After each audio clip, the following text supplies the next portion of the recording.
Et dans ce contexte, on s'intéresse à la première ville de France à rebaptiser une place en hommage aux victimes des attentats de janvier. C'est la ville d'Ambilly, en Haute-Savoie. Et c'est donc la première ville de France à rebaptiser une de ses artères en hommage à ces attentats de Charlie Hebdo et d'Hypercacher, en hommage aux victimes. Bien sûr, pour en parler, nous sommes en ligne avec le maire de la ville, Guillaume Matelier. Bonsoir, monsieur le maire. Bonsoir. Alors, comment est née cette initiative ?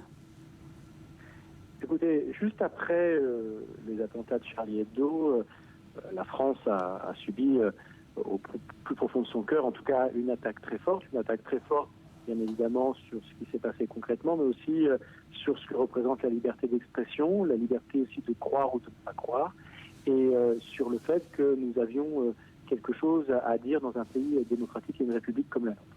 Et assez rapidement, j'avais pris la responsabilité, en tout cas devant ma population, et au moment des vœux, donc quelques jours après les attaques de Charlie Hebdo, de baptiser une place du 7 janvier. Alors ça a créé un débat, parce que certains m'ont dit, mais 7 janvier, c'est le moment où il y a eu le sang, où ça a été l'horreur. Moi, je pensais que c'était aussi le moment qui déclenchait tout le reste, comme notamment les attentats du 11 septembre.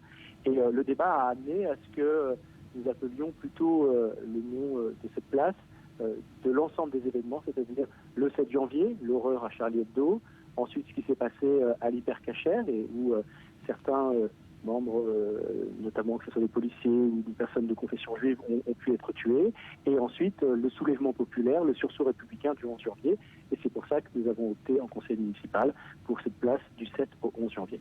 Alors, débat au sein du conseil municipal, comment ça a été accueilli par la population de votre ville ? Par la population. Non pas les débats, mais le fait, le fait qu'il y ait eu justement une place au nom de ces attentats, comment est-ce que la population a réagi, la population de votre commune ? La population de la commune a plutôt bien réagi. On a eu même des messages de sympathie par rapport à cela, mais je crois que là où on a plutôt bien réussi, et c'était une volonté très forte de ma part, c'est de ne pas être dans l'émotion. C'est-à-dire que nous avons eu ce débat en conseil municipal, nous avons annoncé que nous allions le faire, et nous ne l'avons pas fait dans la foulée. Nous avons laissé un recul, qui n'est pas un recul historique, parce qu'il faudrait plusieurs années pour l'avoir, mais en tout cas un recul de plusieurs mois, parce que nous avons dévoilé cette place, et le nom de cette place, le 11 novembre.